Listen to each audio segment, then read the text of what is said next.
My name is Josiah Shade. I'm a healthcare worker. I have been working around known positive patients, and I contracted the coronavirus, COVID-19.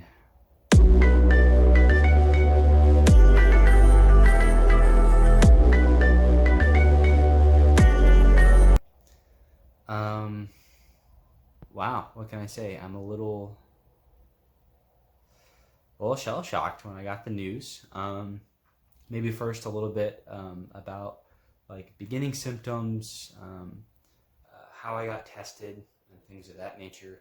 Um, Biggest reason I want to make this video is really for my healthcare professionals, people, and even just the general public, people that are staying, that are sick.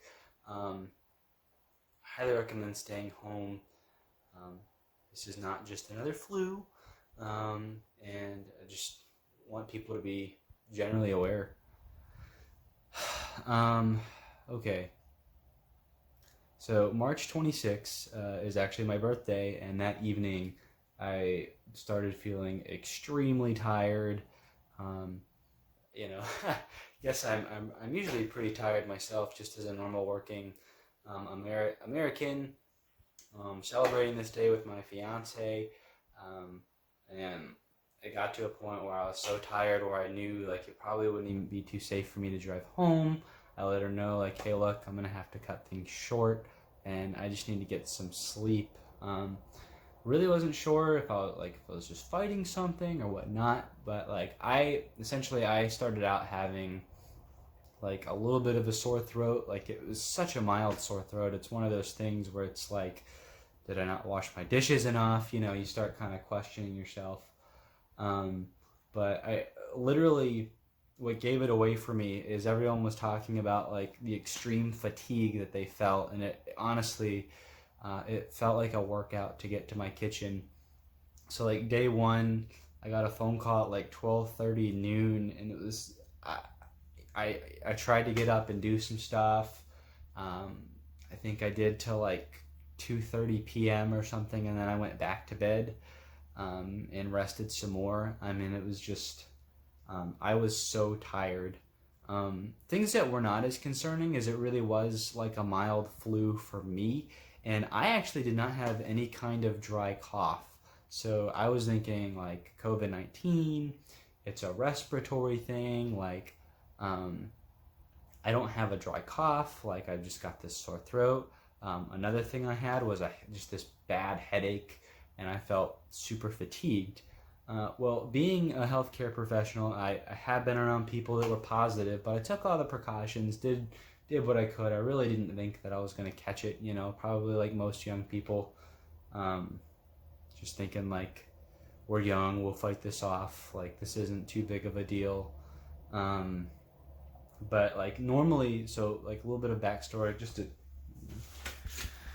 okay, I don't want to show you, like, I can't show you the logo, but like I do have like hospital badge, so there we go. Okay, I'm not supposed to put the hospital, there we go. So I might have to cut part of that out or blur it, I don't know, but I do work at a hospital.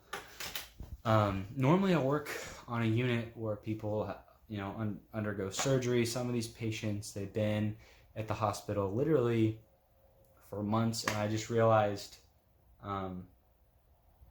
like, wait a minute, like if they get sick, like that's not going to be good for them. So I started researching online, like how can I get tested, because I got lucky. I was able to, like, I had 4 days off in a row, and then because I was planning on a trip to Orlando, that got canceled. I even tried to, because tickets were so cheap and I really wasn't concerned, I was thinking about going to Houston, and I was like, let's just do that. And then through amount of circumstances, I really started to understand that this wasn't hype. I canceled that flight. And like, lo and behold, I started feeling sick the day I was supposed to leave anyway. Um, um, if I'm if I'm not following a full train of thought, this is today is what, March 30th, so I'm still not 100% today and fatigued, so I might be a little bit everywhere. So I apologize in advance. I'm just trying to word vomit this to you as it's coming to mind. But so started online researching where I could get tested. Couldn't really find anywhere, and then eventually like found a phone number for my city's Department of Health, and I called my Department of Health, let them know I was having some symptoms, but like I wasn't having a dry cough. My symptoms were not severe, and they had information that was able to get me to a testing site. And because I had been around people that were known positive, I think that's what gave me access. I know in my hospital, some of the wait times have been at like up to even like 7 days, but it was an urgent care that was running it. I think they're running the test out faster now, and they're able to do it within 24 to 48 hours. I think I waited like 46 hours. Like, who's counting, right? Because like once that 24-hour mark hit, they had like a website you could go to online and check like your status, and I was like constantly hitting refresh. It felt like I was in college again, like trying to find test results. But somewhere around, like, I think I went around 4 p.m. and then, like I said, like 3 p.m. or 2 p.m. sometime today I got the call that I was positive. Still working through a lot of the things. So for me, like I said, it was like the mild flu. It was like general aches, things like that. Things that kind of gave it away.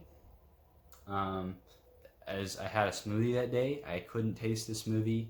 I grind my own beans for coffee, and I couldn't smell the coffee beans. I was like, or I could, but it was so mild, and only the things that I could taste were like extremely salty. Like if I had some saltines, I could taste it. But I got the test, and I'm positive. So now I'm just going to be self-quarantining for, I guess, a couple weeks now. I'm going to be out of work, kind of waiting to see what the procedure is. It's what time is it now? As I'm making this video, it's like after 5 p.m. So employee health for my hospital closes at 4 p.m. So I guess I have to wait till tomorrow to see. But I'll try to keep you guys up to date on day-to-day symptoms. But I urge you, if you're a healthcare worker, don't just assume because you don't have some of those major symptoms that you'll be fine. Because this is day 4 I've had it, and I'm about 85% back to my normal self. I'm still not extremely fatigued, but I'm still fatigued, kind of out of it, kind of like I could probably be entertained by watching paint dry, to be honest. Only other thing I could say is like, is this a bunch of hype if it was like a mild flu for me? As a healthcare worker, I'm going to say no. You can already look at places like New York City, Albany, Georgia, places like that. They're getting overwhelmed. They've lost, months of supplies within 1 week. And the reality is that 80% of people get mild symptoms, but that means 20% of people have severe symptoms and need to be hospitalized. And that's just too much for a healthcare system. I understand that if I'm to go out right now and spread this around, that's going to increase the amount of people dramatically who are getting positive. Not to mention, there are people that are older that are immunocompromised that you're putting at risk. Like, they're not going to be able to fight it off. Like, like I have. Like, I consider that I'm extremely blessed. And I just thank God that I haven't felt any terrible symptoms. Like, I think when I went in, like, my heart rate was over 100. I did have a low-grade fever, but like my lung sounds were fine. Like, I haven't been coughing. Like 2 days, and my body's really seemed to at least starting to recover. But that's not the case for everyone else. It's not the case for, like, if someone else's grandma or, was to get it, like, I'd feel terrible. So, but if you're a healthcare worker and you're feeling sick, especially if you've been around people that are known positive, please don't hesitate to call your Department of Health. Contact them, let them know you've had symptoms. It might put you out of work for a couple days, but remember why you got in healthcare to begin with, right? You got there to take care of people, and if you're going there and you're sick, and you God forbid you make someone else sick, they can't fight it off like you can, right? You're not helping them, right? You're hurting them. And at least I know, like, the hospitals in my area right now, all around, they're not taking visitors unless it's like serious, like end of life care, right? So I just, you're putting people in situations where you shouldn't. So be responsible. If you don't have access to a test, stay home. If you are a healthcare professional, understand you don't have to have all the symptoms to be positive. But anyways, I'm going to try to be active on my comment section below. If you got questions for me, again, I'm going to maybe even do like a day-to-day thing, like what my symptoms were. I don't know if I'm going to even put this whole video up online. I just wanted to make something to make people aware that, hey, like if you're young, if you're a healthcare worker, like you can catch this, do what you can. If you have symptoms, even if it's not all the symptoms, like you can stay home. You can prevent the spread. Do what you can. And that's really why I'm making this video. That's it. Just to keep people safe. So, all right, everyone, be safe, stay healthy. Thanks for watching.